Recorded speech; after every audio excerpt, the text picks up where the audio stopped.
For those of you going to New York Comic Con and you do a demo, you're going to get a coin which will give you the chance to win potentially one of these Rescue Rabbit stuffies. Now, I haven't really actually thought we would see anything like this anytime soon come out, but surprisingly enough, ladies and gentlemen, this actually might lead to something really, really cool. So if you enjoy like the potential behind more stuffed animals and stuff like this for Yu-Gi-Oh, like in terms of merchandise, I think that this will be awesome. So let's pass on over to Market Watch, shall we? Make sure you guys smash the little crap out of that subscribe button so you guys don't miss out on more Market Watches. So, Sci-Frame Gear Epsilon. This is brought to my attention by actually quite a few people today. So this is going to be the one that's going to be the Trap Negator, actually. So I guess after like the death of Red Reboot here, a few people kind of spun some heads and were like, nope, I want to buy these. There's been any sales in about a day and a half as of recording this, but heavy play. Your lowest near mint right now is $4.17 with 99-cent shipping, and then you got the inverse back here, still going to be about $4. All copies of Epsilon have gone up. Once again, I mean, it is another level 2. Functionally, you can utility it out, I suppose. I guess it's one more utility card that you can play with Sprite, technically, if you're worried about your trap matchup. Inversely here, Delta, the Spell Negator, these have spun down, actually. To be fair, though, last sales were really a while back.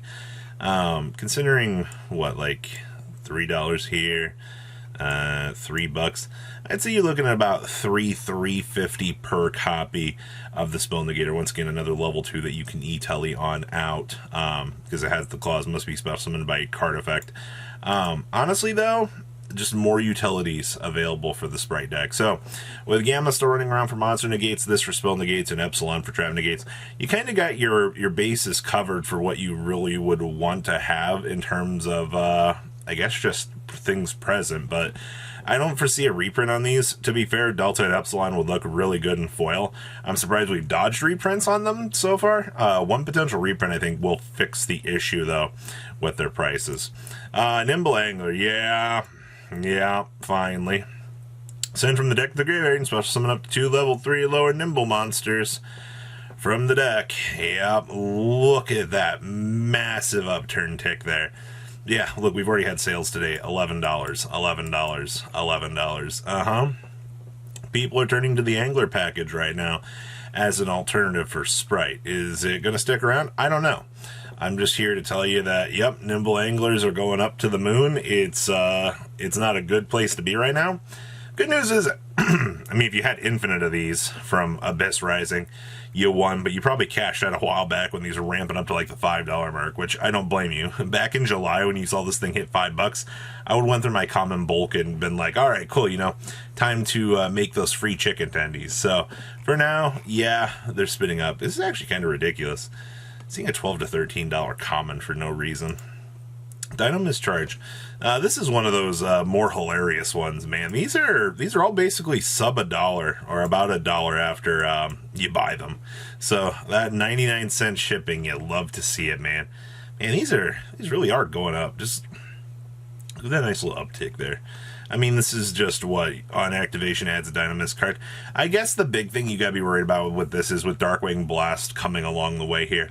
This does give you the ability to search for the Dynamist True Draco or Draco Powell card or whatever it is. So I guess there is a reason to keep an eye on that. But I mean, I don't think you played 3 of it per se. Bujinte Kagetsuchi. Did I horribly miss something with this? Are we playing this now in... Is this a tier buyout? This has to be a tier buyout, right? Because this card says send the top 5 cards of your deck to the graveyard. Alright. Or your entire deck of less than 5. I always love the fact this card included that text. I don't have any words to say about this. The fact that this listing is completely just cleaned off here. The fact that the ulti is rocketing to... $50 for light play first, $62 for near mint. I don't like that. That's a wee little bit crazy to me. But alas, that's what the market's doing. Power of the elements. Wow, get a cheap Ultimate Slayer for 300. Destroyer Phoenix Enforcers sitting about $420 right now. I love reading the comments. The people are like, Robbie, nobody cares about Starlights. That's not true at all. Alright, I know some people can't afford them, but market watches are for all walks of life. Alright? Just because you can't afford it doesn't mean that somebody else watching won't potentially want to know how much it's going for. That's just how it works. $93 for ASA. Primevials still orbiting to about the $100 mark. Yeah. Oh, I see some $81 copies got listed. Ooh, no, never mind. People are buying from the low feedbacks here, taking gamba. Alright. They really want to risk it. Yeah, other than that, you're hitting verified about 97, about $100. Pretty much what we've expected with Primeval at this point. Like, I also like how people are like, oh my god, Primeval, like, why is it not going down? Well, because it's the best deck in the room right now. Why would Primeval go down if it's seeing play? Even though more and more being open, the demand for the card is still there. Sprite blues are still like $60. Not surprised about that. I don't think the deck is dead by any sort of capacity. It's just gonna evolution. It's gonna digivolve to something cooler. Garuda's still on their buyout at $20. It's hilarious to me. I don't have any words to describe like how crazy that is. Reno Hearts, $19. Still Sprite Elves, calming down a little bit underneath the $20 mark, at least for a couple listings here. Save $1 where you can, man. Outside of that, everything else is kind of cruise control in here the way it looks. I'll say the Sylvan High Protector. Once again, rank 8 shenanigans as per usual. I mean, this thing doesn't have a reprint outside of the 100-year-old Megaton reprint, right? Like what, MP14? Oh yeah, MP14. Yeah, so you got a good generic rank A here that's paywalled behind 2014. That's what, like 8 years at this point, going on 9 for no reprint. Huh, Drytron cards, huh? Metanis Drytrons. I remember when these were formerly $80. Back when the deck was meta, people were upset. Now we're back at $73. I'm not surprised about that. We've been seeing Drytron Nova floating about the $30 mark. Yeah, 30 on up. I mean, once again, like Ben 10 moved off of the list. You can't be surprised to see, the particulars of that moving. $26 on Draconis, that's kind of cheap, actually. Ultra Metanis is $10. It's not bad at all. Alright, Grand Creators.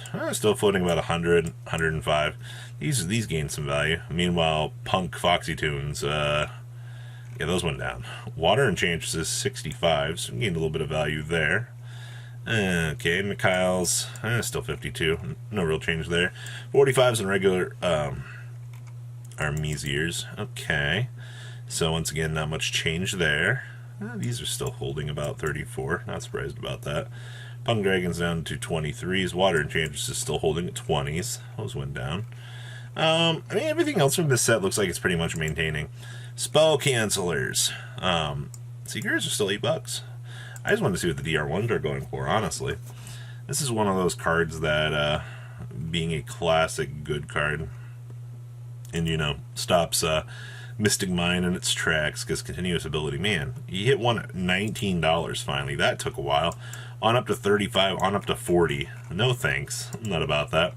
Dugara's the Timeless. I mean, even the ones from Ghosts from the Past here are starting to move up to the $2 mark. That's kind of interesting.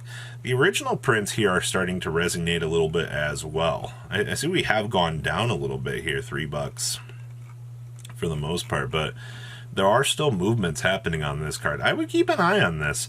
I don't think it's going to go up too much further, but this is just kind of one of those good, generic rank 4s that does a lot of potential things in the game. I know a lot of people are like, well, Robbie, you always say to have staple. Yeah, I do. I would consider this card a very good card to have. Gale Dogra. I'm really glad to see that these have calmed down. I remember when Gale Dogra was a crap ton of money for no real reason. Some near mitts are moving. No, there's still some light play copies. You got 11 pages to filter through here for these. Yeah, you got infinite light play copies. All on the market. That's interesting. I wonder what other things are going on with that. And then I wanted to talk about Magical Musket Cross Domination. This thing was like $50 earlier in the week for no reason. It's calmed back down to $12 to $13. These Magical Musket buyouts are they're truly a ride. Let me tell you what. It's always interesting to see, like, people always go back to Magical Muskets as like this fallback deck for some reason as of late. And I don't have much of an explanation for it. It's just cross domination's gone up, but Magical Musket representation, I always hear people wanting to play it, or they're playing it, but I never see results for it.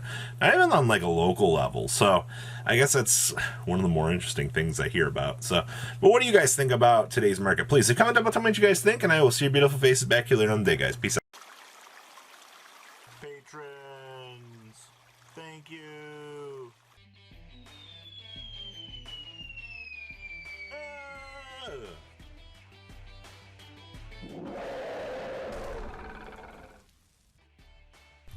Thank you so much for watching. Check out these other videos.